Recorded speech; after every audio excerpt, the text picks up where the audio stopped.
Hamid Louis a déjà une question à vous poser. Donc.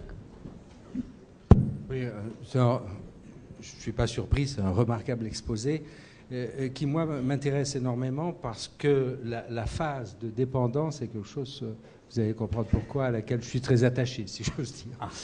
Dans la mesure où, jusqu'à maintenant, je croyais que la dépendance venait du syndrome de manque. Alors, ma première question, c'est quand il y a syndrome de manque, qu'est-ce qui se passe? Vous nous avez très bien montré que dans le cas de la cocaïne, il y a une inhibition de la recapture de la dopamine, donc il y a beaucoup de dopamine, donc il y a une excitation, il y a l'effet reward et tout. Voilà. Quand on prend plus, on peut dire bon, ben, quand j'en prends plus, j'ai plus ce plaisir-là, mais c'est pas. Je comprends que je veuille le revoir, le réavoir, mais quand on me prive et que j'ai un syndrome de manque, qu'est-ce qui se passe? Est-ce que au niveau des récepteurs, il y a un état d'avidité particulière, un peu ce qu'on trouve dans les syndromes de déafférentation dopaminergique, et qu'à ce moment-là, il faut donner, et que ça se traduit par un cortège de symptômes que l'addict, le cocaïnomane, va reconnaître et sait qu'il va soulager. Alors, est-ce que c'est à ce niveau-là que se situe la dépendance? La dépendance. Pas la dépendance, le manque. Le manque. Bon, effectivement, ce manque, on en parle beaucoup. C'est la théorie de Koob, qui est un neurobiologiste à San Francisco. Vous connaissez bien Georges Koob, donc vous connaissez, qui pense que on allume sa 47e cigarette, ou sa 45e cigarette, parce qu'on veut éviter les effets aversifs rencontrés lorsqu'on n'en prend pas. C'est d'ailleurs le sevrage. Mais il faut bien dire qu'on n'en sait rien. Moi, je trouve que c'est un peu court comme explication de mettre l'accent sur le sevrage. Parce que je ne pense pas que... bien sûr, on est mal, mais dans beaucoup de ces drogues, on exagère un peu, c'est pas si grave que ça. Vous savez bien que même l'héroïne, sous contrôle médical, ça se passe pas trop mal. C'est beaucoup exagéré dans la littérature, surtout dans le cinéma, le syndrome de manque de l'héroïne. Bon, bien sûr, il est très très intense lorsqu'on est seul dans sa chambre, mais accompagné à l'hôpital, ce n'est pas si grave. Vous êtes d'accord? Puisqu'on sait très bien traiter.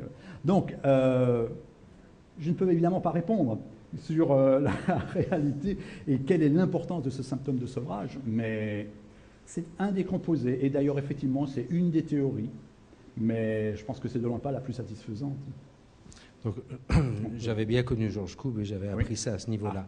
Donc, vous le mettez de côté, ça me va très bien. Et à ce moment-là, ça fait que la dépendance ou la persévérance, la toxicomanie, finalement, elle devient essentiellement quelque chose que vous aviez marqué, qui était une espèce de comportement compulsif. Voilà, c'est le mot-clé. Voilà. Alors, comme j'ai parlé très rapidement, mais j'ai parlé quand même des TOC, qui sont... un des domaines dans lesquels actuellement on réintervient au niveau de la psychochirurgie. Je veux dire au passage également que vous avez parlé de jeux pathologiques. Les Parkinsoniens qui sont hyper traités avec de la dopamine ont un gambling, c'est un symptôme connu. Et la seule chose qu'il faut faire, c'est baisser les doses. Et on sait depuis quelque temps que quand on les stimule trop fort dans le STM, on induit exactement le même comportement de gambling. Alors, si on revient au problème de la toxicomanie, si on la considère comme une compulsion, autrement dit comme une forme particulière de trouble obsessif-compulsif, est-ce que vous considérez qu'il soit justifié d'envisager des perspectives thérapeutiques dans ce style? Alors, je vous mets tout de suite à l'aise. Si je pose ma question, c'est parce qu'à Shanghai, où c'est un problème qui est bien connu, mon collègue Bon Min-soon a stimulé, c'est-à-dire inhibé dans notre concept, stimulé à haute fréquence, le noyocumbens dans des cas d'addiction morphinique, essentiellement opioïde, avec des résultats qui sont très bons. Le seul problème avec les Chinois de Shanghai, c'est que ça marche toujours très bien, donc c'est pas la peine qu'on fasse des publications trop compliquées. Donc on n'a jamais vraiment le détail des malades qui y sont soumis, on ne sait jamais quelle est la part non plus du système répressif. Mais apparemment, quand même, il y a un effet très positif qui va dans le sens de ce que vous dites. Bien sûr, la dopamine est quelque part. En tout cas, elle est au départ, j'ai assez insisté, ça c'est quelque chose qui est sûr. Il y a quand même cette co-occurrence avec la schizophrénie, dont on sait également que c'est un problème de dopamine. Je rappelle simplement que les neuroleptiques antipsychotiques utilisés en schizophrénie sont quand même avant tout des antagonistes des récepteurs dopaminergiques, une classe particulière. Donc, évidemment. Mais ça ne répond pas à votre question parce que vous pensez bien que toute la pharmacologie dopaminergique a été testée. Ça ne marche pas. La première chose qu'on donnerait, bien sûr, tous ceux qui ont fait un peu de neurobiologie donneraient des antagonistes du récepteur D1. Ça ne marche absolument pas. On donne des agonistes du D2, donc des récepteurs inhibiteurs, ça ne marche absolument pas.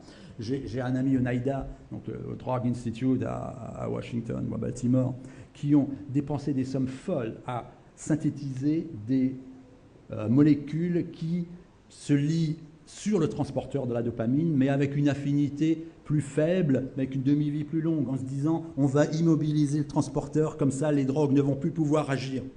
Ça marche un peu chez le rat.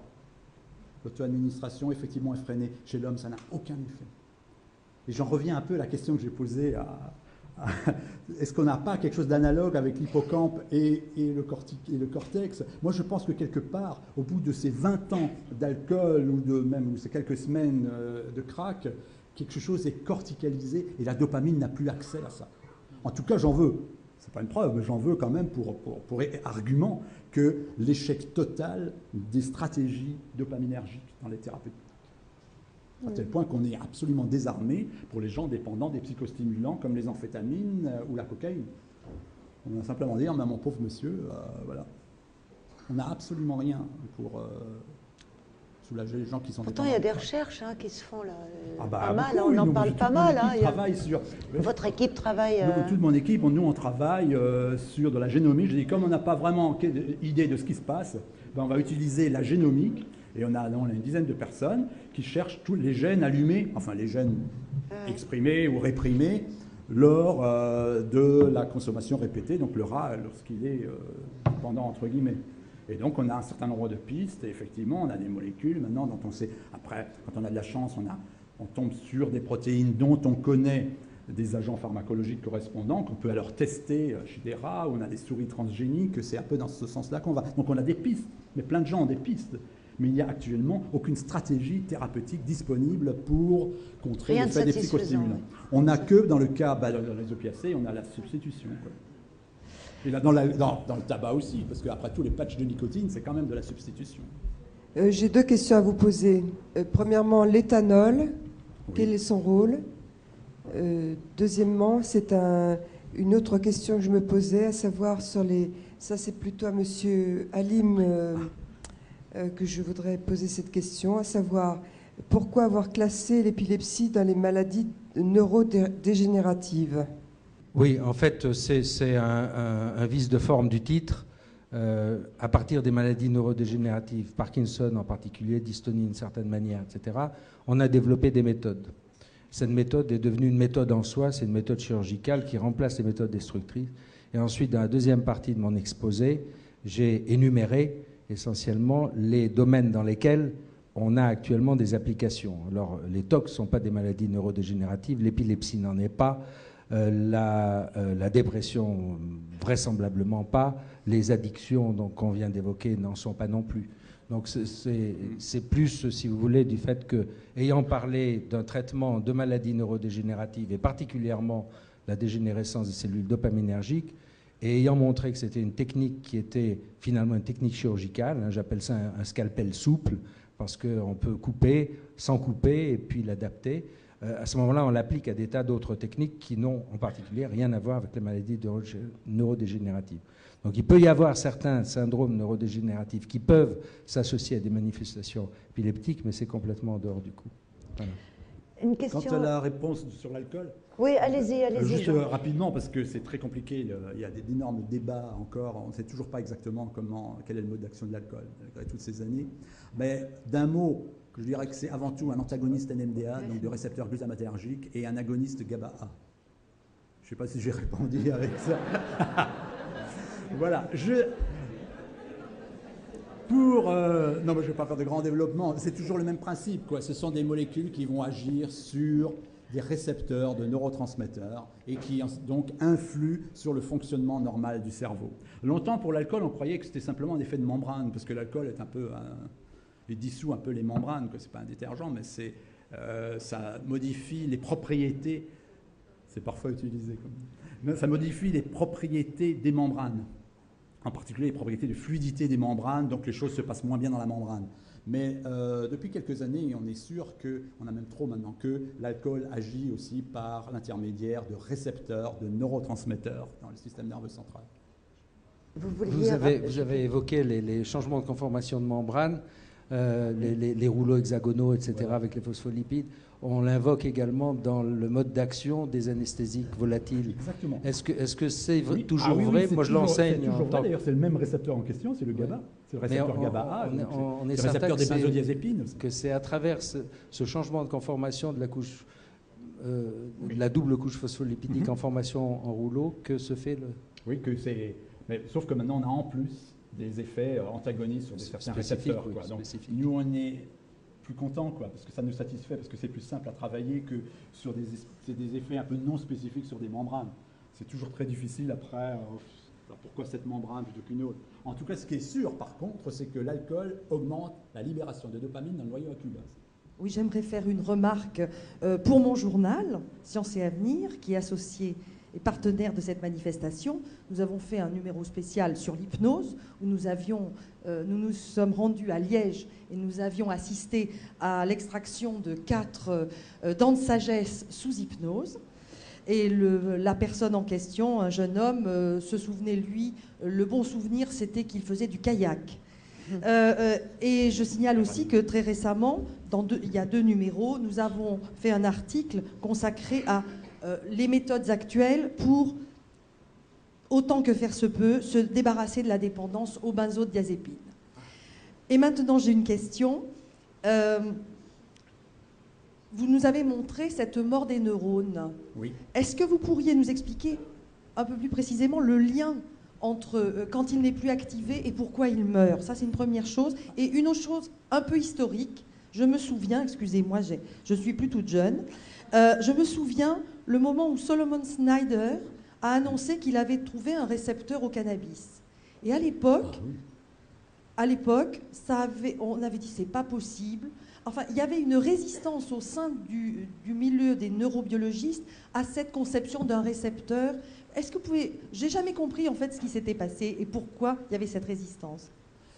En fait, cette résistance elle a surtout eu lieu par Snyder au moment de la mise en évidence des récepteurs aux opiacés, qui elle, date des années 70, 75, 76, les premiers papiers, parce que c'est quand même étonnant d'imaginer, surtout pour les gens qui sont un peu déterministes, qu'on a des récepteurs dans notre cerveau à des plantes qui poussent en Extrême-Orient, quoi. Donc ça, effectivement, plein de gens ont dit qu'est-ce que c'est que ces histoires. Mais en fait, tout ça n'est qu'un hasard de la structure des molécules. Il est maintenant bien établi qu'il existe des récepteurs aux opiacés et qu'il y a des agonistes naturels de ces récepteurs. Et alors, ils ont refait le même coup 20 ans après, dans les années 90, au début des années 90, pour le cannabis. Et effectivement, aujourd'hui, c'est absolument clair. On a des récepteurs dans notre cerveau pour le THC, pour faire simple, pour le principe actif du cannabis, le tétrahydrocannabinol. Mais plus que ça, on a retrouvé depuis les ligands naturels. Bien sûr, ces récepteurs, on ne les trouve pas dans notre cerveau, on ne peut pas imaginer dans l'évolution pourquoi on aurait des récepteurs pour répondre à des molécules qui viennent de la plante cannabis. En fait, on a des agonistes dans notre cerveau constamment. D'ailleurs, le premier qui a été trouvé, on l'a appelé l'anandamide. Il paraît que ça veut dire que c'est du sanskrit, il paraît que ça veut dire félicité en sanskrit. Si quelqu'un parle de sanskrit dans la salle, pourra me confirmer. Et on en a 2 maintenant, on a 2 agonistes, donc, dont l'anandamide en est un, et ce sont des lipides, ce qui colle bien avec cet effet. Et alors, bien sûr, vous vous demanderez quel est le rôle de ces agonistes, donc on les appelle cannabinoïdes, parce qu'ils sont comme on appelle opioïdes, les composés synthétisés naturels dans le cerveau, et opiacés, les molécules qui viennent des plantes. Donc on a, par analogie, des molécules cannabinoïdes. Et ces cannabinoïdes, on sait qu'ils ont un rôle très important dans le fonctionnement normal, mais surtout un rôle de régulateur très général. Il y a un rôle dans la cognition, il y a un rôle, donc la mise en place de la mémoire, il joue, parce qu'il y a beaucoup de récepteurs. Donc les récepteurs, on les appelle des CB, comme cannabinoïdes. Il y en a 2, CB1 et CB2. C'est le CB1 qui est surtout dans le système nerveux central, il y en a le CB2, il est surtout périphérique. Parce qu'on a aussi des récepteurs cannabis dans l'ensemble de notre corps, autre que le cerveau. D'où l'effet sur l'immunologie. Et ce CB1, on le connaît à tel point qu'il joue donc un rôle dans l'hippocampe. Il est beaucoup exprimé dans l'hippocampe, où il a un rôle dans la mémoire. Et ça explique bien ce qu'on observe chez les fumeurs, les grands fumeurs de joint. Ils ont des problèmes de mémoire à court terme, des mémoires de travail, qui ne passent pas en long terme. Donc c'est quand même ce qu'il faut dire un peu à nos adolescents, quoi. C'est pas l'idéal de fumer du cannabis la veille d'un devoir d'histoire géo. On est déjà beaucoup plus avancé. Ces récepteurs sont caractérisés pharmacologiquement. Il y en a actuellement un antagoniste qui est en phase clinique, qui s'appelle le rimonabant, et qui a l'air de marcher pas mal sur la dépendance à l'alcool, qui a des effets. Ça fait 20%, 30%, c'est déjà pas mal. Et également pour la perte de poids, pour le traitement, c'est un anorexigène en fait, pour traiter l'obésité. Donc ces cannabinoïdes ont l'air d'avoir un rôle général dans l'ensemble du système nerveux central sur différentes fonctions. Logiquement, si j'ai bien compris, on devrait avoir un effet... Oui ? On devrait avoir un effet anti-parkinsonien de la cocaïne. Et je voudrais savoir si on le retrouve ou pas dans les différents... on a vu les différentes relations sur les zones actives du cerveau. Bien sûr que oui. Mais il est évident qu'on n'a pas d'études cliniques réelles avec des études statistiques. On ne voit pas comment on peut proposer de la cocaïne à un patient. Il y a des problèmes éthiques évidents, quoi. Dans l'idée de personne, je dirais, de tester la cocaïne chez les parkinsoniens, quoi. L'iboga est une racine donc hallucinogène. Est-ce que vous pouvez nous dire si elle a le même type d'action que toutes ces drogues dont vous venez de parler? L'iboga et son dérivé actif, la substance naturelle active de l'iboga qui s'appelle l'ibogaïne, c'est une histoire abracadabrantesque. Parce que l'ibogaïne a été suggéré par dans les années 60 par M. Lotzow, il s'appelait, qui était un anti-culture, comment est-ce qu'on appelait ça, dans les années 70 en Californie, et qui avait remarqué que lors d'un voyage au Gabon, que chez une peuplade du Gabon, ils prenaient de l'ibogaïne comme rite initiatique. Et c'est un peu comme l'ecstasy, parce que ça fait un peu aussi de la dopamine et aussi de la sérotonine. Absolument. Et il a remarqué en prenant, parce qu'à l'époque, les années 60, il y a plein de gens qui prenaient n'importe quoi, et surtout tout ce qu'ils trouvaient, il a remarqué qu'il était guéri, disait-il, de sa dépendance à l'héroïne. Ouais, c'est ça. Et alors, malheureusement, il était adepte de la contre-culture et il refusait toute intervention de tout ce qui avait le symbole comme le pouvoir médical. Il refusait tout pouvoir médical. Alors, il a organisé des cures de désintoxication pour les héroïnomanes dans les années 70 et 80. Alors, comme c'était complètement illégal, il l'a fait pour les États-Unis dans une île des Caraïbes. Et il le faisait aussi en Europe, dans des hôtels sordides d'Amsterdam. Alors donc, du coup, on n'a que des résultats anecdotiques. Moi, je ne peux pas vous dire si ça marche ou pas. Il y a des gens qui disent que depuis son... Alors, c'est un drôle de truc. On prend qu'une fois de l'ibogaïne. On a un voyage, il paraît que ça dure une vingtaine d'heures, une espèce de trip. Et on voit sa vie défiler, voilà, c'est ça qu'il raconte, une espèce de délire aussi. On voit sa vie, on fait, et on va recoller les morceaux de son enfance. Alors c'est très intéressant parce qu'il y a un point où ils sont d'accord. C'est pas un film, c'est des diapos de la vie. Et il retourne en arrière, voilà, c'est un peu. Donc c'est tout ce que je peux dire. C'est anecdotique, mais la seule recherche qui a depuis été faite, parce que malheureusement, je voulais dire, c'est M. Lotzow, il a mis un brevet sur la molécule. Alors, ce qui rend donc très difficile de faire quoi que ce soit, aucune étude clinique de cette histoire. Et il y a quand même une dame, Madame Mash, elle s'appelle, elle travaille à Miami, donc en Floride, et elle a été voir, elle a interviewé, elle a commencé à faire des statistiques. Mais malheureusement, ce qui a complètement arrêté l'affaire, c'est qu'ils ont trouvé une toxicité cérébelleuse, qui est bien sûr contestée par les tenants de l'autre camp. Ça fait qu'il y a eu quelques papiers. Moi-même, j'ai publié un papier sur l'ibogaïne en 90 ou 12, sur l'ibogaïne et les gènes, et l'activation de certains gènes. Mais malheureusement, tout ça est complètement arrêté. Il y a aussi que le NIH, carrément, n'a jamais financé ce genre de recherche. C'est impossible. Bien sûr, c'est des données, je vous ai dit d'ailleurs dans mon introduction, c'est des données assez récentes, mais que je crois que sont tellement importante que tout le monde doit connaître la toxicité actuelle des amphétamines substituées, pour le dire à tous nos adolescents, qu'ils se détruisent les neurones sérotoninergiques par l'ecstasy. C'est un message extrêmement important et je compte sur vous. Absolument. Oui. Comment?